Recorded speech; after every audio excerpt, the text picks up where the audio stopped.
Ассалаумағалейкум достар, қалдарыңыз қалай? Жақсысыздар ма?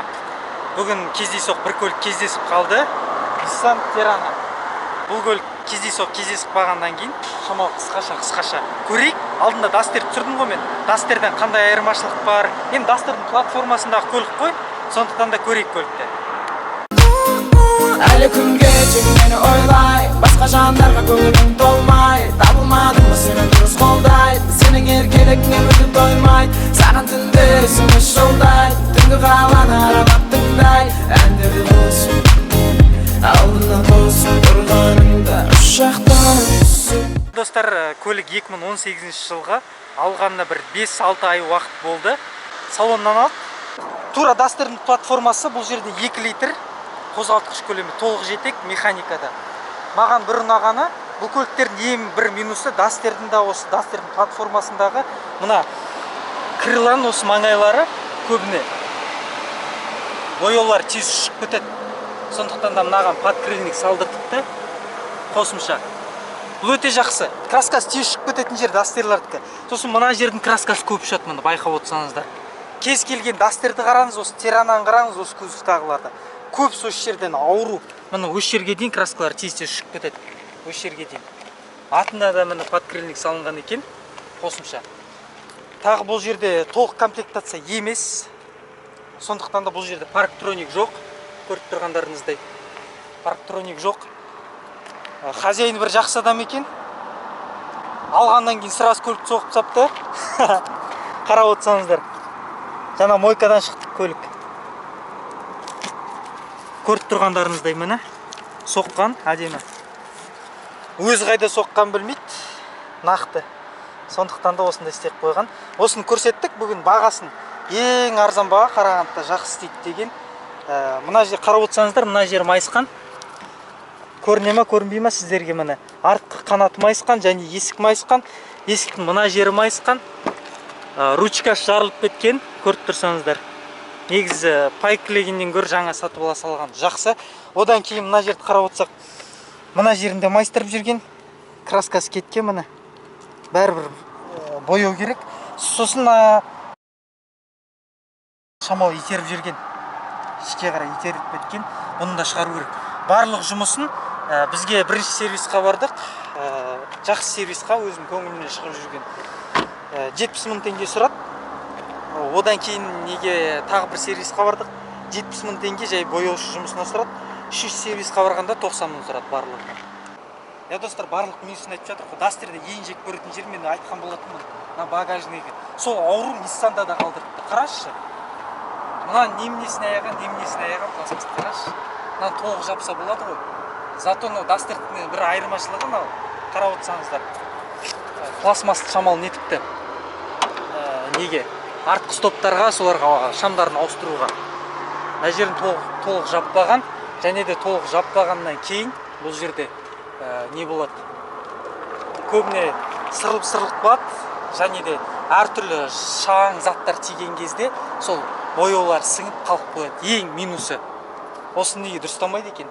Одан кейін ренжімеңіздер. Бұл жерде қазір толып тұр заттар. Багажы 408 литр. Бұл толық жетек болғаннан кейін 408 литр болады, 2 литрді. Ал егер алдыңғы жетек қана болатын болса, бұл кезде 475 литр болады. Сонда айырмашылықтар бар екен. Так, Duster'дан ешқандай айырмашылығы жоқ. Так, не бар екен арасында? Так, қосымша дөңгелегі, кілт саймандары, және мына жағында домкрат, кілт сайманы. Мына жағында не бар екен? Тағы қосымша заттар сақтап қоюға пистолет салып қоясыз. Мына кезінде бір шам. Неге осындай үлкен багажға бір шам салады? Екі жағынан да екі шам болу керек қой. Мысалы, заттарды қойдыңыз, заттарды қойдыңыз. Мына жағына ғана түнде мына жағына ғана түседі да, жарық. Мына жағына түспейді.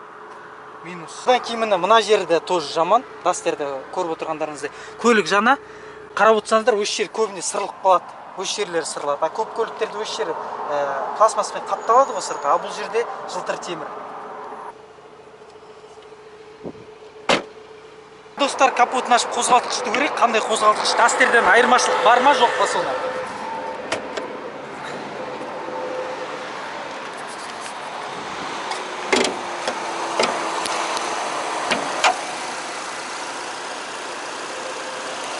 Бұнысы дұрыс екен. Уже бізде газлы упор бар екен, ашылуға амортизаторы. Бұл өте плюс. Ең толық комплектацияда болмаса да, ал егер ана өткендегі каптурда көргендеріңізде, каптурда ең толық экстримдегі комплектациясының өзінде мынау жоқ, мына бәле. Енді қозғалтқыш қарап отырсаңыздар, 2 литр толық жетек 140 аттың күшімен. Сол Дастердің қозғалтқышы, басқа ештеңке жоқ, сол Дастер. Дастер Nissan 1 бөлім.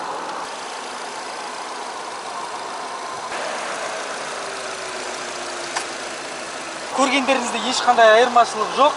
Сондықтан да капотқа аса біз тиіспей ақ қояйық. Давай.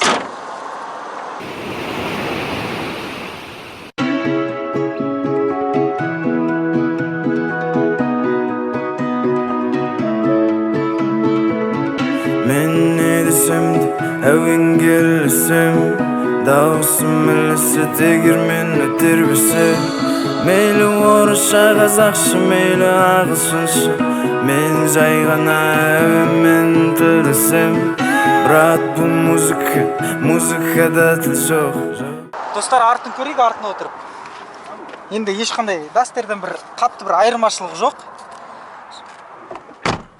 Көлік жаңа, бар болғаны 20 мың шақырым жүрген екен. Ешқандай айырмашылығы жоқ. Екі үлкен адам болса еркін сият, және де бір жіңішке адам болсаңыз ортаға жақсы. Одан кейін артында свет бар екен. Ескі сап-сары дұрыс жанбайтын. Люкс және ортаңғы комплектация болсын, маған бәрібір, ондай қатты нем жоқ. Кәдімгі бір көлікті бір фарш болатындай бір маған керек емес ондай. Маған бірақ ең ұнамайтын көліктердің мына бәле. Қай ғасырда жүрміз, қай ғасырда. Не мынау? Ручкамен. Білмеймін, маған ең толық комплектация болмаса да, мынандай арты электропакет болған жақсы да бейт. Бұл сіз жаңағы артыңызға басқа да адамдар отырады. Білмеймін, маған ұнамады. Лучше одан да жаңағындай электропакет болған дұрыс, ортаңғы комплектация болғаннан кейін, өйткені кондиционер бар бұл көлікте. Алдында отырып көрейік, рөлге отырып көрейік. О, қандай салқын, жақсы. Дала ыстық, 29 градус. Кешкі сағат неше бізде? Кешкі сағат 8:30 дейді. Көліктен бір айырмашылығы бір айтайын. Мына жерден панельден шамалы айырмашылық бар. Дастердің дизайн жағынан және рульде ғана айырмашылық бар. Сосын приборлар Дастерде осы панельный прибор ешқандай ауыспаған. Айтып отқанда жаңағы алдыңғы екеуі ғана электропакет, ал арттарында қолмен ғана. Бір қатты әкетіп баратқан айырмашылық жоқ. Сол 6 сатылы қорап, механика, ручник. Тағы да бір бұлардың аяғандары шынтақ тірегіш жоқ. Неге? Айтатын болсақ, сол баяғы қатты пластиктер, Дастердің қатты пластиктер, басқа ештеңке жоқ, сол айырмашылығы. Мына жер ғана бір осында, осы жерлері ғана бір шамалы жұмсақ материалдан жасалған екен. Жұмсақ материалдан жасалған, қараңызшы қандай нәрсе. Бұл жерде бізде қауіпсіздік жастығы тұр. Қараңыз. Не мынау? Ашық. Жарайды. Бұл оңай ашылып кету үшін істеген шығар. Бірақ орысша айтқанда неприятно дейді ғой. Сондай. Одан кейін бізде көлік 2018 жылғы ғой. Дастерлардың 2018-ін білмедім. Бірақ мына Тиранада 2018 жылғы Тираналарда мынандай сос деген батырма бар екен. Көріп отырсаңыздар мына жерінде. Бұл жаңағы алла сақтасын, бірақ бір жаңағындай бір авария, бір апат болған жағдайда бұл өзі автоматты түрде диспетчерға қоңырау шалады. Көрейік, істейме екен, істемейме екен бізде. Бастық.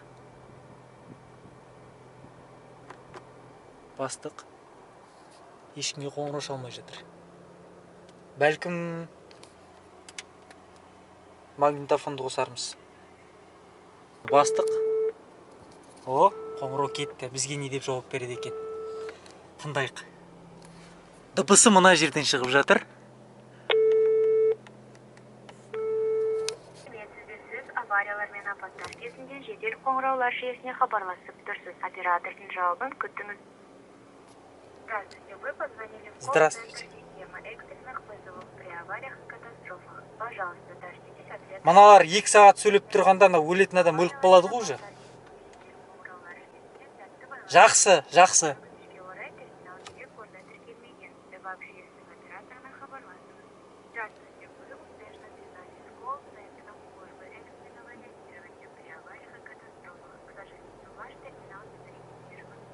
В общем, бізде мына бәле тіркелмеген. Бұл негіз Қазақстанда тіркелмеген ғой деймін меніңше. Тағы бір сол Дастердің минустары өзгермеген. Дастерден қалған минустар не мынау. Айна реттегіштері қол тежегіштің астында былай сізге ыңғайсыз, былай дұрыстау ыңғайсыз. Тек қана ручникті көтеріп, жүріп келатып ручникті көтеріп, сосын барып қана дұрыстайсыз. Бұның әлі Рено мен осы Nissan Terrano екеуі бір ғой, неге осы қателіктер дұрыстамайды екен? Жарайды, айтатын шығарсыздар, жүріп келатып дұрыстамаңыздар деп.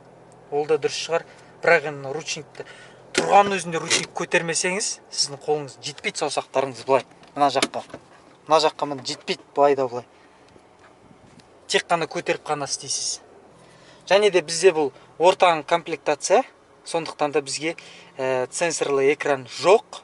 Тек қана осындай монитормен ғана берілген. Дауыс шығарып азайтатын. Және де маған осы Рено мен неде ұнайтыны, әйтеуір осыдан әйтеуір біреуі ғана ұнайды осы нәрсені міне қолға. Білмеймін, әркімге әрқалай, маған ыңғайлы.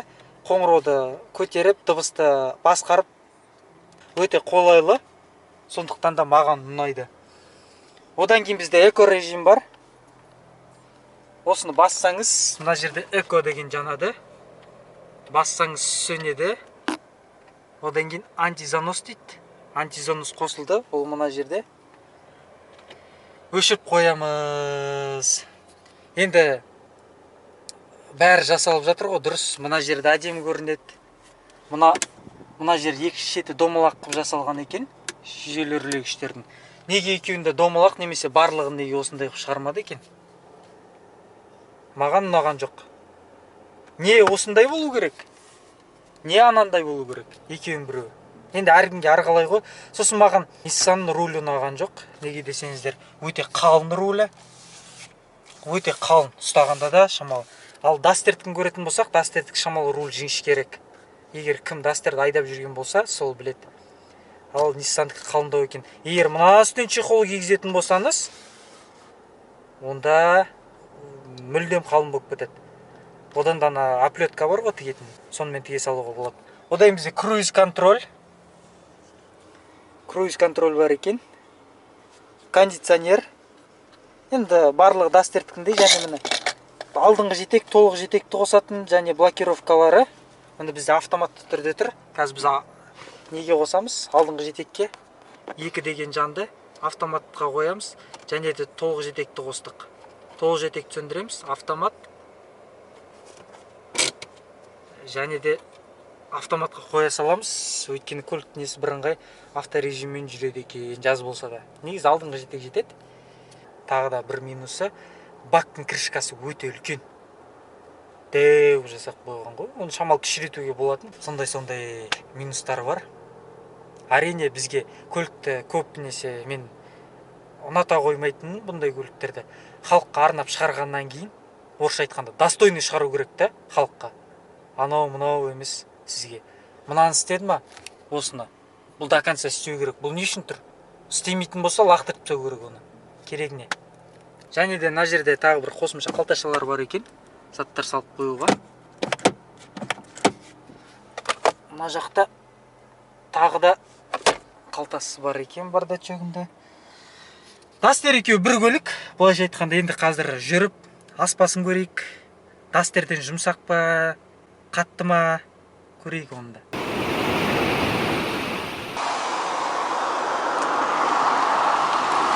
Тағы бір айтпай кеткен нәрсем бар екен. Тоже бұл жерде алдында әйнек спиральдар бар екен. Қыста жақсы, артында да бар екен. Ол жерде мені батырмасы мына жерде. Мына батырма екен, осын басамыз. Осы батырма екен. Одан кейін бізде есіктерді құлыптап қоятын 4 есікті. Және де аварийкасы. Аварийкасы Дастердік сияқты емес, шамалы төмен орналасқан. Енді достар, жүрсін көрейік. Мына жерде қарап отырсақ, қазір бұл көліктің қазір жүрілген шақырымы 20.467. Салоннан шыққаннан кейінгісі. Көрейік жүрсін. Мен жасыратын жоқ, жаңа Каптурға отырғанда, Рено Каптурға бір 200 шақырым жүргеннен кейін мына есік сылдырлай бастады. Неге екенін білмеймін. Мына көлікпен бағанадан бері жүріп жүрмін, сондықтан да айтып жатқаным ғой. Ана қызды қарашы, әдемі қыз екен, әдемі Алихан. Мына бұл көлікте не жоқ, ешқандай скрип жоқ екен. Қазір оны тағы бір дәлелдейтініміз осы жерде әдейі тегіс емес жолдар бар, сондықтан да көрейік. Сосын бұл көліктің несі ұнады маған, білмеймін, Дастерге қарағанда каптур жесткило, Дастер шамалы жақсы мягкий ғой, а бұл көлік неден де Дастерден де жұмсақ сияқты көрінді маған. Міне қазір тегіс емес жолды көрсетейін. Түсірші, алдын шамалы. Тегіс емес жолдармен міне көрейік. Ешқандай скрип жоқ, міне үнсіз отырайық қазір.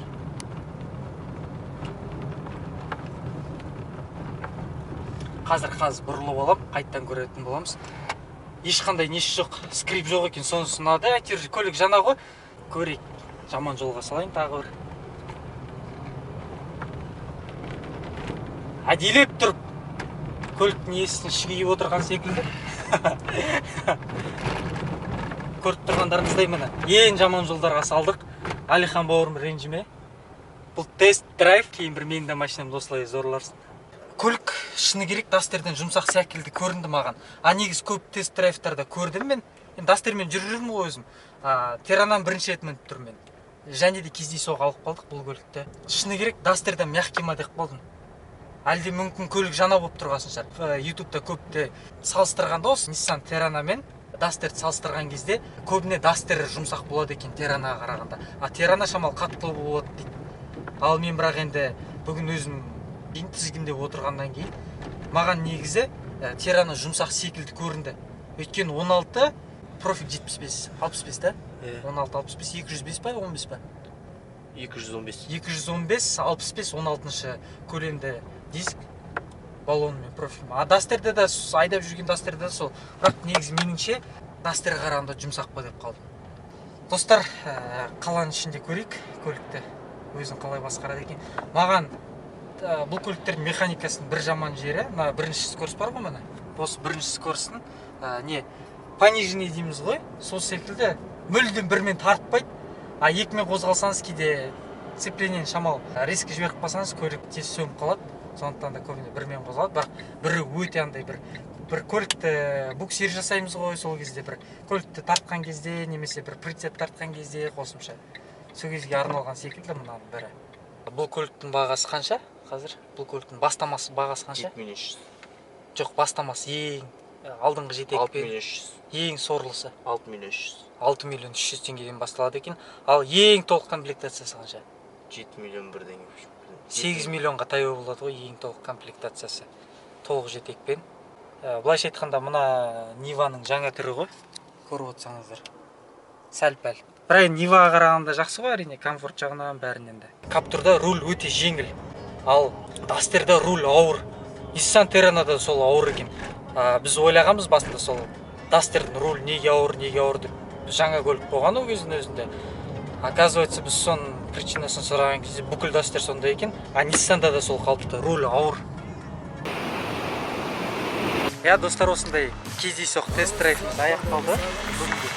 Не дейміз енді бұл көлік туралы? Дастерден шамалы мягкий сияқты неге екенін жазып кетіңіздер. Бұл көлікті 6,5 миллион теңгеге алуға тұрарлық па, тұрарлық емес па?